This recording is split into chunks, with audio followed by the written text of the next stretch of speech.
Puder e quiser já deixar sua Bíblia aberta em Gênesis, capítulo 37.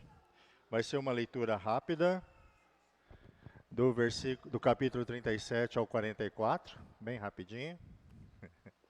Brincadeira. Ninguém reclamou também, né? Então a gente pode até ler, né? Ótimo. Então, fica meio repetitivo isso, mas nós temos falado de perdão e compaixão. E sinceramente, irmãos, pelo tempo decorrido na igreja, nós vamos uma hora ou outra ter que exercer isto. Perdão e compaixão. Quem me acompanha, quem conhece a vida da minha família, sabe que esse é um assunto que sempre está rondando a minha casa. E eu tenho que confessar, irmão, que eu preciso amadurecer muito nessa área. Eu preciso realmente crescer nisto, tá? Então, a ideia que eu trago para nós hoje faz parte de uma reflexão e tomei como exemplo, vou tomar como exemplo a vida de José, do Egito. Uma história conhecida, né? Acredito que você já deva ter lido a história de José. Então, nós vamos falar de José dentro do título que está ali. Deus estabelece condições para o perdão. Você talvez já tenha uma resposta melhor que a minha, tá bom? Bom, na nossa história, em Gênesis 37, conta sobre a família de Jacó. Jacó vivia com seus filhos, e esses filhos eram da relação com três mulheres. Duas delas, que eram as mulheres com quem ele teve a maioria dos filhos, eram aquelas mulheres que ele não amava, que era Bila e Zilpa. Mas apenas um desses, nesse capítulo 37, quando você ler lá, nós temos um que é o José, que era o filho da mulher que ele amava, Raquel. E por isso que muitas vezes quando você lê o capítulo 37, quando você lê a história de José, você...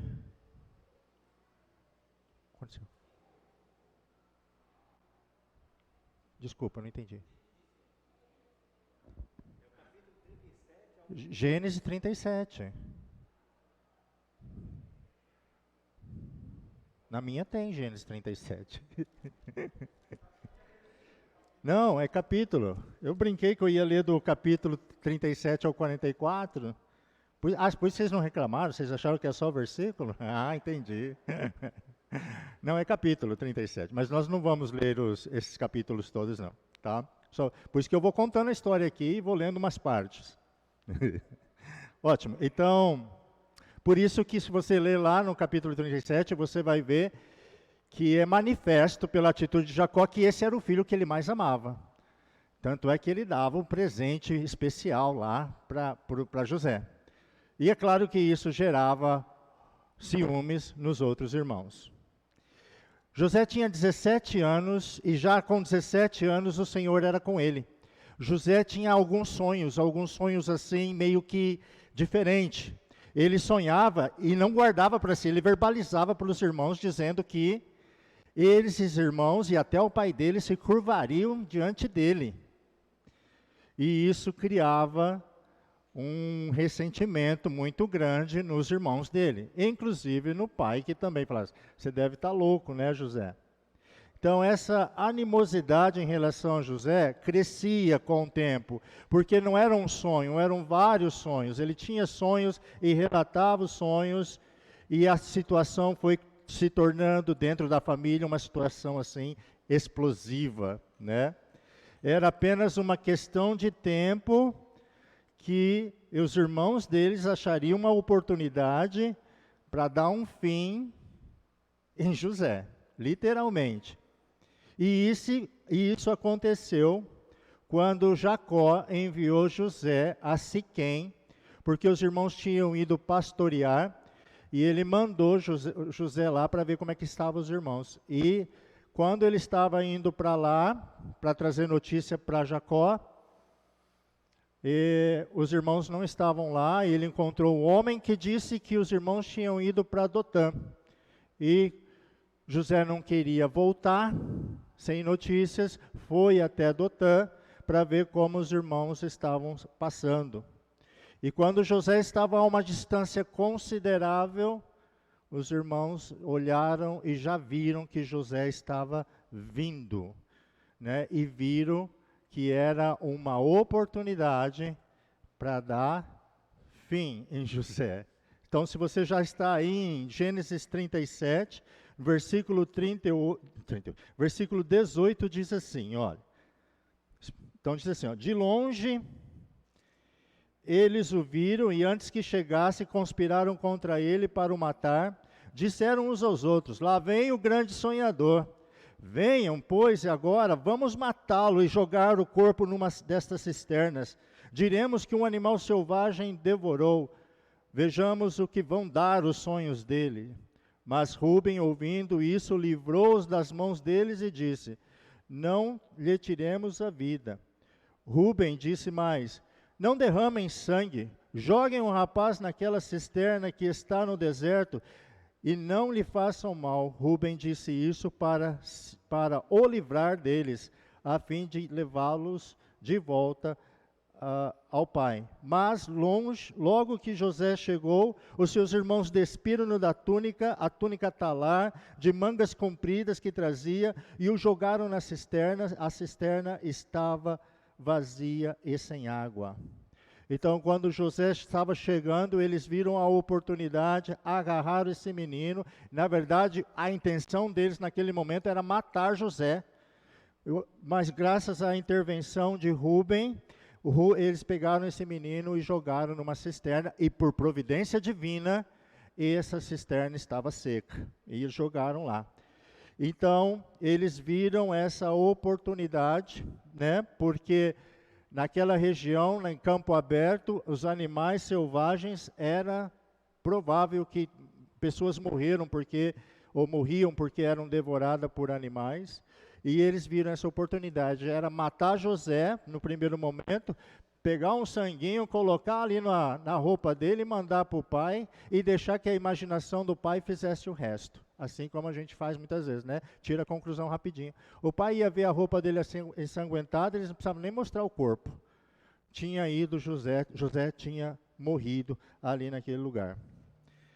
É interessante que Rúben, né, para falar um pouquinho de Rúben aqui antes da gente dar sequência, ele tinha bons motivos para odiar José, embora o texto nos diz que ele interveio, isso, né, para que ele não fosse morto.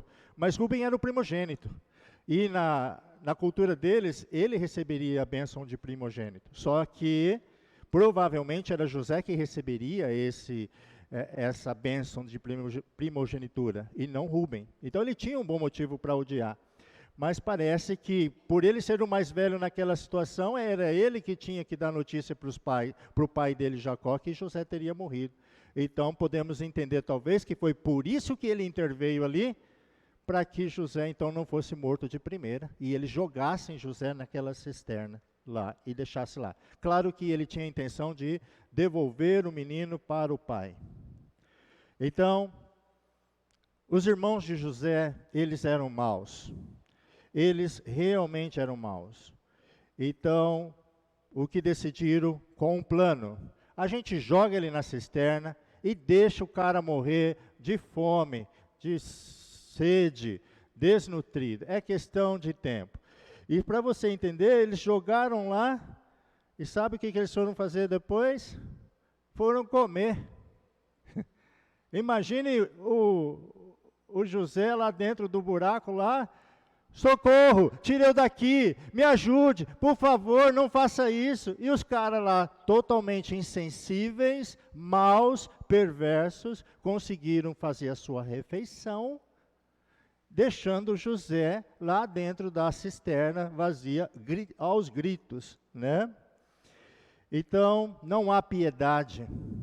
Não há misericórdia por parte dos irmãos, e os gritos continuavam, e eles comendo.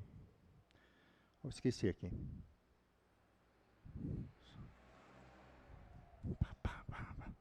Só um minutinho que eu acho que vai dar certo.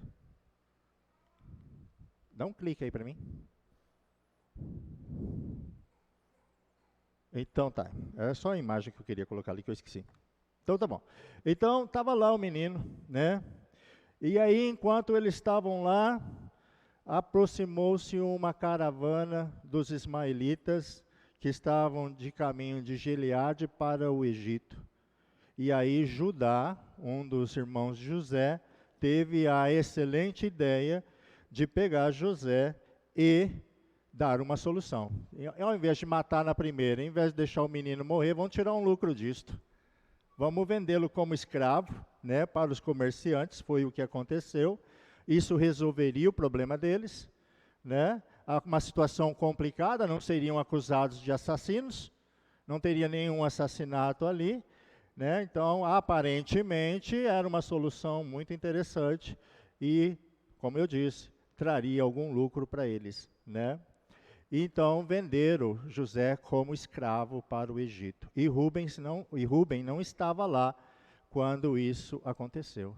E naquele momento, aquele plano que ele tinha arquitetado, ele tinha que ir lá e contar para Jacó, né, o que tinha acontecido. Mas a insensibilidade dos irmãos vai além ainda.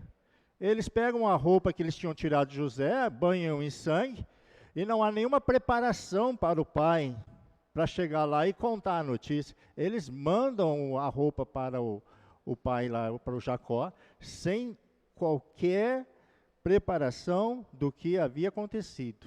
Claro que eles mentiram, é óbvio, né? Não há uma abordagem gentil, não há uma preparação cuidadosa, né? Não há uma mentira maior para aliviar a dor do pai. E José teve que viver com esse tormento de que Jacó teve que viver com esse tormento de que José havia morrido por mais de 20 anos, antes que ele soubesse que o pai dele estava vivo. Só que a vida de José no Egito teve vários altos e baixos. A gente já sabe que Deus estava com ele, Deus estava preparando ele para uma situação especial. Então, de mordomo de Potifar para a prisão, da prisão para a presença de Faraó no palácio. Porque Deus tinha dado um dom para José. O dom de José era que ele interpretava sonhos, e através da interpretação de sonhos, ele chegou à presença de Faraó, porque Deus revelou a Faraó, que vocês já sabem muito bem, que haveria 7 anos de grande abundância, muita colheita, muitos grãos, mas depois desses 7 anos, 7 anos de escassez, de seca, de fome e de morte. Com isso, José foi colocado como governante do Egito, por causa do sonho que ele revelou. Só ele conseguiu revelar. Deus o fez através de José. E ele foi colocado como o menor apenas de Faraó no Egito. Amém, amém. Então, dá mais um clique aí. Então, nós lemos que em Gênesis de 37 a 41, o foco estava em como Deus estava trabalhando em José para fazer dele um líder no Egito e para que ele pudesse salvar não apenas a sua família, mas muitas nações durante uma fome mundial. Através daquilo que Deus fez com José, ele salvou vidas. Vidas dos egípcios, a vida das outras tribos, das outras populações, e inclusive da vida dos seus irmãos e Jacó também. Dá mais um clique. Em Gênesis 42 a 44, agora o foco muda, porque Deus estava trabalhando com José. Agora o foco muda, Deus ia tratar com os irmãos de José, que anteriormente o haviam vendido como escravo. Deus não apenas tinha planos para José, mas ele também tinha plano para os irmãos dele. Acredita nisso? Sim, claro que você acredita. Que mesmo aqueles homens sendo maus como foram, insensíveis, assassinos, Deus ainda tinha planos para eles. Eles seriam o chefe dentre as 12 tribos de Israel. Porém, antes que isso se concretizasse, Deus precisava mudar o caráter deles. Deus tinha que transformá-lo de canalhas, de covardes, de assassinos, em homens que obedeceriam Deus, que seguiriam Deus. E no contexto nosso, o que aconteceu foi que a fome chegou. A fome chegou.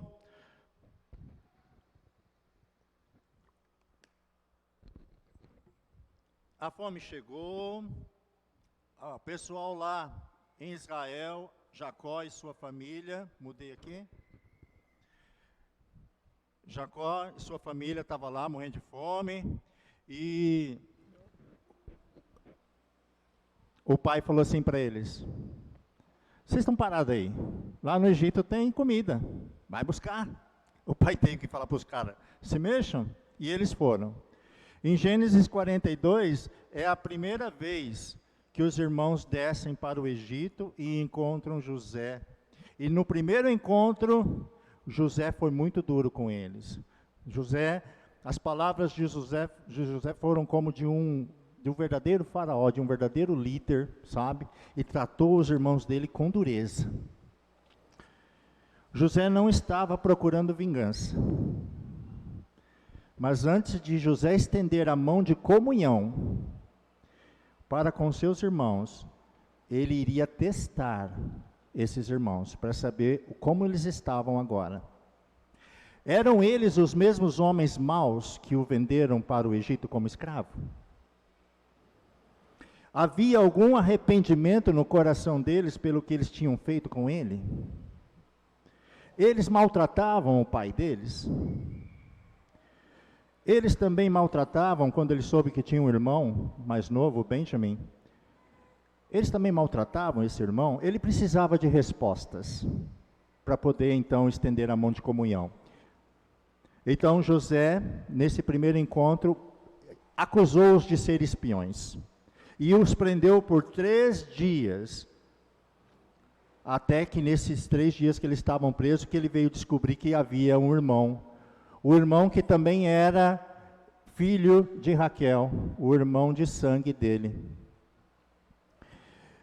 E ele disse que os libertaria com uma condição, como você já sabe a história, que eles voltassem levassem o mantimento, mas voltassem com Benjamim.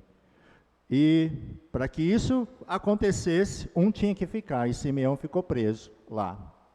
E é interessante que quando eles voltaram, Simeão ficou lá, eles ficaram meio que calados, sem contar nada assim, até que o que eles levaram de mantimento estava acabando, aí tinha que voltar para o Egito, aí tiveram que pedir para o pai deixar que Benjamim fosse com eles, porque essa era o que o José tinha falado. Se vocês não trouxerem Benjamim, vocês são espiões. E é interessante que quando eles estavam presos lá, antes de voltarem, nesses 3 dias, eles confessaram os seus pecados uns aos outros. E eles chegaram à seguinte conclusão: a gente está recebendo o castigo pelo que a gente fez. Então passou aí 20 e tantos anos, e eles não tinham esquecido o que eles tinham feito com José. Então aí em Gênesis, agora se você puder abrir em Gênesis 42, versículo 21... 42, 21. Na prisão eles falaram assim: então disseram entre si, na verdade estamos sendo castigados por causa do nosso irmão, pois vimos a angústia de sua alma, quando nos pedia e não lhe demos ouvido. Lembra lá que eu tentei fazer o grito dele aqui? Por favor, me perdoa, o que eu fiz? Tire eu daqui. Né? E aí, Rubens disse, né? E não demos ouvido, e por isso nos sobrevém agora esta ansiedade. Rubem respondeu-lhes: não é verdade que eu disse? Não pequem contra o jovem, mas vocês não quiseram me ouvir. Aquela voz que fica acusando, né? Pois agora estão vendo que o sangue dele está sendo requerido de nós. Eles, porém, não sabiam que José os entendia, porque ele lhes falava por meio de intérpretes. E retirando-se deles, José chorou. Depois voltou para junto deles, lhes falou outra vez, e escolheu Simeão, e o algemaram na presença deles. Só que os irmãos precisavam não apenas confessar o pecado deles, como eles haviam feito. Eles precisavam mostrar, a partir dali, que eles eram homens transformados. E o histórico desses irmãos não é só isso não, ele não é bom esse histórico dos irmãos deles. Se você voltar um pouquinho e ler a história deles, eles assassinaram uma aldeia inteira de homens. Rúben, o mais velho, aquele que tentou interceder por José, cometeu incesto com a esposa do pai. Judá, que deu a ideia lá de vender, dormiu com a nora, acreditando que ela era prostituta. E todos eles, com exceção de Benjamim, tinham algo a ver com a escravidão de José no Egito. Esses eram os irmãos de José. Eles precisavam, então, não apenas confessar seus pecados, eles precisavam de uma reforma de caráter, novos corações. E só uma mudança de coração, a comunhão e os propósitos de Deus na vida deles seriam completadas. Se não houvesse essa transformação, eu acredito que Deus não usaria esses homens. Esse é um dos motivos porque José não se revelou prontamente para eles, no primeiro encontro. Eles não eram confiáveis. Precisavam ser confrontados com seus pecados e, se arrependerem deles, antes que a comunhão fosse recebida. O perdão de José com seus irmãos é registrado em Gênesis 45, de 1 a 5. E demonstra, sim, que a reconciliação com aqueles que nos machucam é possível. Primeira coisa que nós temos falado aqui, não só eu, para que haja comunhão é necessário ter compaixão. Compaixão é o primeiro passo para a reconciliação com alguém que nos machuca, com alguém que nos ofende. Nós vemos a compaixão de José teve para com seus irmãos. Sabe por quê?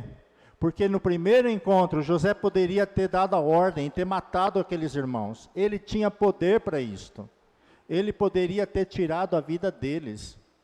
Com um ressentimento no coração dele, ele poderia ter exercido o seu poder. Porque ele sabia, conhecia os pecados deles. Mas sabe, a compaixão não deixa a gente gerar ódio no coração. A compaixão é um ato de amor. É a nossa capacidade de ver no outro o pior dele, porque agiu contra nós às vezes. É você ou eu ver o pior até no seu irmão ou na sua irmã, e mesmo assim não ter prazer no mal dele. Não ter no seu coração, não ter no meu coração o desejo de vingança. É a nossa oração ainda e o desejo para que essa pessoa se arrependa, para que ela não traga sobre si o pior castigo que ela poderia trazer para ela, a separação eterna de Deus. Às vezes a pessoa está cega, e nós temos sim que com compaixão orar para que Deus dê a ela o entendimento de seus pecados, e ela não vá parar no inferno, que é o pior castigo que ela poderia trazer para si.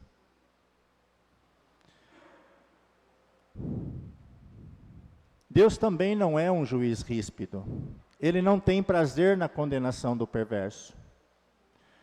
Não é João 3,16 que diz que ele mandou o seu filho para morrer na cruz, para que todo aquele que nele cresce não mereça, mas tenha vida eterna?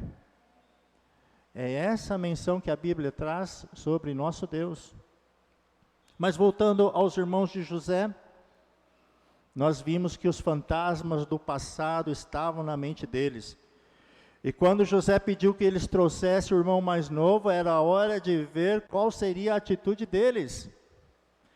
Será que a história se repetiria, como aconteceu com ele e os irmãos? Será que o mesmo ódio que eles tinham com José, eles tinham por Benjamim também? Será que eles odiavam? Será que eles agiriam do mesmo jeito que agiram no passado? Se você está aí em Gênesis 42, versículo 36 e 37, diz assim: Então Jacó, o pai deles, disse: Vocês vão me deixar sem filhos. José se foi, Simão se foi. Agora que querem levar Benjamim, todas essas coisas acontecem contra mim. Mas Rúben disse a seu pai: o Senhor pode matar os meus filhos, os meus 2 filhos, se eu não trouxer Benjamim de volta. Deixe que eu tome conta dele e trarei de volta ao Senhor, para o Senhor. Essa é a segunda vez que eles voltariam para o Egito para buscar mantimento, e teriam que levar Benjamim, senão eles nem seriam recebidos. Você viu o que o Rúben disse? Rúben estava ofertando os 2 filhos dele, que Jacó matasse os filhos dele se não trouxesse Benjamim de volta. Opa, parece que a gente está vendo uma mudança de coração aí. Nós estamos vendo uma transformação aí. Claro que Jacó não mataria os filhos dele, mas vemos a disposição de um sacrifício de um pai, quem é pai sabe, de chegar a esse ponto. As intenções dos irmãos de José pareciam que estavam boas, e parece que eles agiriam diferente com Benjamim, mas havia um outro teste a caminho. Quando eles chegaram no Egito, foram mandados para a casa de José, comeram com ele, beberam, se alegraram com ele, né? E aí José falou assim: olha, enche os sacos de mantimento deles, e pega a minha taça, a taça dele de beber, de prata, e coloca no saco do mantimento do mais novo. Vamos ver? Gênesis 44, 1 e 2, por favor. José deu esta ordem ao administrador da sua casa: enche de mantimentos os sacos que esses homens trouxeram, quando puderem levar, e ponha o dinheiro de cada um na boca do saco de mantimento, e coloque o meu copo de prata na boca do saco de mantimento do mais novo, junto com o dinheiro do seu cereal. E o administrador fez como José havia ordenado. E aí, pegaram o mantimento, partiram de volta para casa. E no caminho, quando estavam a caminho, mal saíram da cidade, José mandou o mordomo atrás deles. Gênesis 44, 8 e 9, por favor. O dinheiro que achamos na boca... O dinheiro que achamos na boca dos sacos de mantimento, nós trouxemos de volta da terra de Canaã. Como então iríamos roubar prata e ouro da casa do seu senhor? Se algum de nós tiver esse copo, seja morto, e nós ainda seremos escravos do meu senhor. Então, naquela disputa ali, ficou decidido então, quem eu achar o copo de prata, né, esse vai ser morto, e nós vamos ser escravos. E no meio dessa confusão, dessa discussão de acusação e defesa, versículo 10 diz o seguinte: o administrador respondeu: que seja como vocês disseram, aquele com quem eu for encontrado o copo será meu escravo, e os outros ficam livres. E aí, onde estava o copo? No saco do mantimento de Benjamim. Pelo que foi dito aqui, Benjamim seria escravo. A história estava se repetindo, mas o foco não era este, o foco era os irmãos. Então, vamos ver o final disto. Se você está aí agora em 44, por gentileza, versículo 16 e 17. Mas José disse: longe de mim fazer uma coisa dessas. O homem em cuja mão foi encontrado o copo, esse será meu escravo, e os outros podem voltar em paz para o seu pai. Eu não li o 16, perdão. 16. Então Judá respondeu: que podemos dizer ao meu senhor? Que podemos falar? E como vamos nos justificar? Perante Jacó, claro, né? Deus descobriu a nossa culpa. Eis que somos escravos do meu senhor, tanto nós como aquele em cuja mão se achou o copo. Mas José diz: longe de mim fazer uma coisa dessas. O homem em cuja mão foi encontrado o copo, esse será o meu escravo, e os outros podem voltar em paz para junto do seu pai. Aí mesmo agora, por gentileza, versículo 30. Agora, pois, se eu voltar, aqui é porque Quem que era a pessoa que estava falando com ele? Judá estava falando com José, tá? Agora, pois, no 30, se eu voltar para junto do meu pai, seu servo, sem que o jovem vá conosco, visto que a alma do meu pai está ligada com a alma dele, vendo ele que o jovem não está conosco, morrerá. E estes seus servos farão descer os cabelos brancos de nosso pai, seu servo, com tristeza à sepultura. Porque este seu servo ficou responsável por este jovem, diante do meu pai, dizendo: se eu não trouxer de volta, serei culpado para com meu pai pelo resto da minha vida. Agora, pois, que este seu servo fique em lugar do jovem, como escravo do meu senhor, e que o jovem volte com os seus irmãos. Porque como poderei voltar a meu pai, se o jovem não for comigo? E eu não poderia ver esse mal se abatendo sobre o meu pai. Então nós vemos que esses irmãos, aqui fala de um, mas a gente pode concluir que esses irmãos estavam dispostos a tomar o lugar de Benjamim como escravos no Egito. A gente pode acreditar nisso. Nós vimos anteriormente que Rúben ofereceu os 2 filhos dele, que pudessem ser mortos se alguma coisa acontecesse com Benjamim. Então a gente percebe que nesse momento da história, eles estavam dispostos a um sacrifício pelo irmão mais novo. Algo totalmente contrário daquilo que eles fizeram com José. Nós estamos vendo corações transformados. E acredito que diante dessa transformação, então, no capítulo, no Gênesis 45, a gente não vai ler nada lá, mas José não se contém. Ele chora e chama os irmãos para a comunhão. Ele estende finalmente a mão de comunhão. Então eu acredito que diante dessa transformação, o coração de José se abriu completamente. E as palavras gentis de José e as lágrimas de compaixão abriram a possibilidade de reconciliação com seus irmãos. Ele demonstrou que não guardava mágoas, nem desejo de puni-los. Pelo contrário, José os convidou que chegasse perto dele e o abraçasse.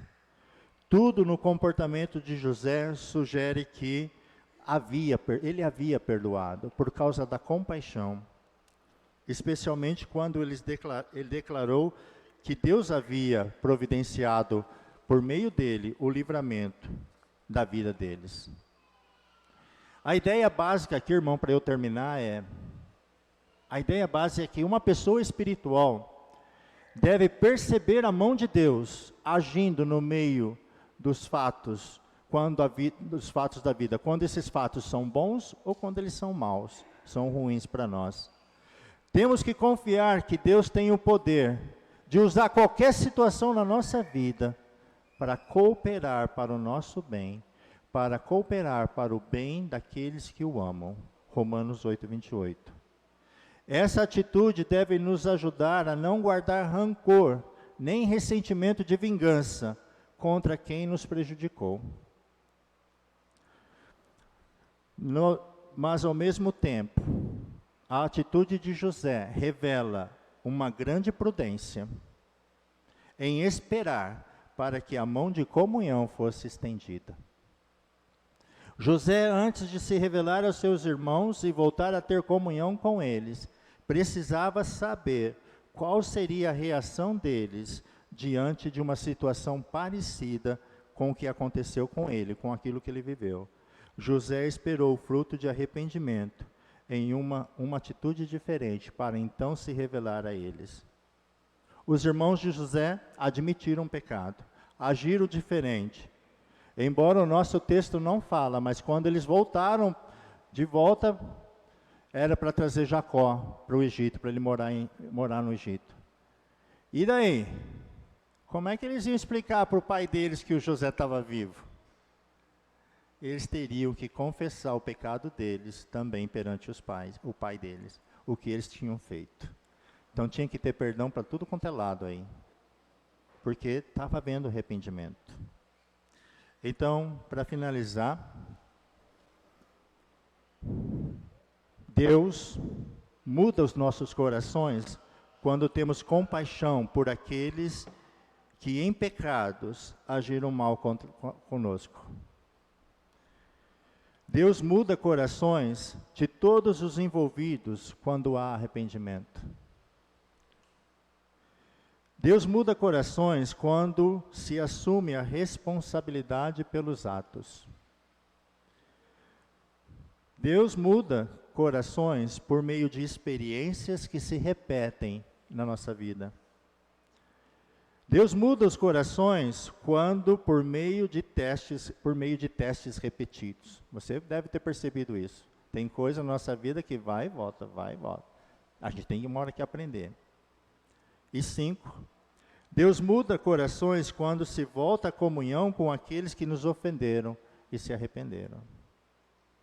Essa era a ideia para hoje. Não sei se eu dei alguma resposta do meu título, se Deus estabelece condições para o perdão.